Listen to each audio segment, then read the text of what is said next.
Haba musalla kahabi onan jinawa meriwang bahaba yang ka parisah suri lake ajak pandang bakuta rentang ngan kuta raja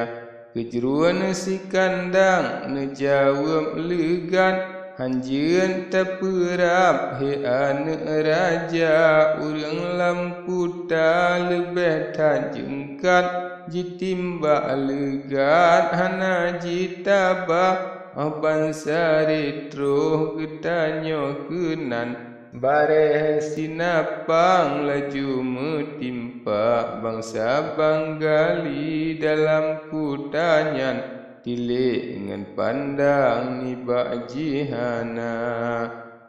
parisah suri neseut pantah dengan tulung Allah lepah bak bahaya wahai bapa lun hati bek susah bahaya musiblah ube yang kakak cit suntuk kayim lazim bagonyan nibak alun tuan guna biasa ube yang kakak nebrile Tuhan hana alun pantang mengube sema dipun yo cutkan hingga ke sedang sabe dalam perang lun lawan Gaza ni baboh bede dengan gedubang citnyan pekaian lun tuang pusaka bak singa bunga ulun berangkat Neyuwa musapat bandum petua mangaji kalan bandum le rakyat lun cuba perap bak bineh kuta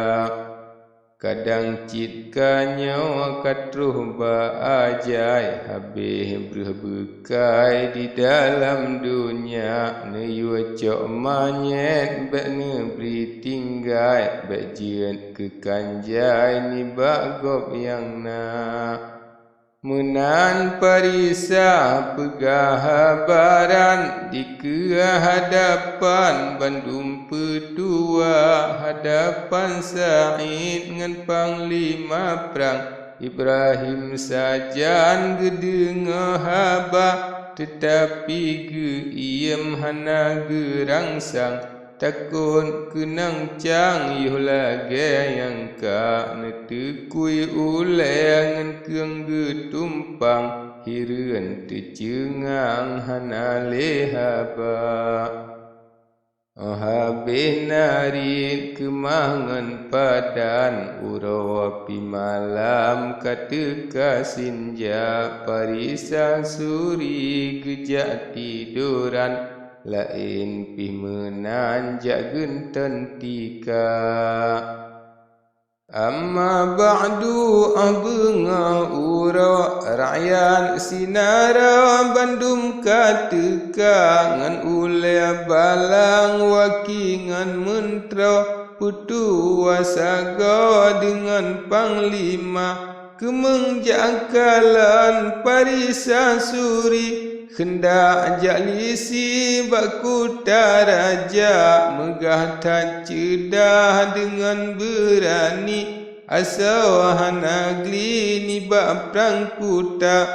hingga mesapat rakyat ka ublang urau api rembang bawa tel duha temaga tebian kejeruan si kandang parisah sajan lain petua Tengku musalla Said burian dengan piasan mejene rupa ahban saretruh sama tengah belang parisah kemang ngan payung sutra pedang babahuk metungkat bahari tanda nak merigop nyan panglima payung semaran merumbau tepi nedang berdiri gebaca doa habis doa nerahub jaro Rakyat berkata bansi sen lingkap bak tengku kejeruan parisah ken pro lain sinaro Bandung Panglima. Wahai bapa jinolon langkah ngan tulung Allah jerotan kutika jino amanah habalun pegah bekna ubah Bandung Panglima menyana dengar berdetan musuh kebit hetengku kaji kap mintra dengan berijang legat ne bantu ne kelaju bekna syok sangka hikmat mintra golom na hasil piyo besar Bandung Panglima Bandung beringat simpan lam hati Bero tekese duda celaka menan kenarit nibak parisah rakyat bahrullah jidenga haba sabe kedro-dro Bandung ji mesah jikun parisah kapungo gila yang ladom jikun kasape alang yang ladom jifam cit balik mata yang ladom jikun hantro pikiran kendaki Tuhan han etro duga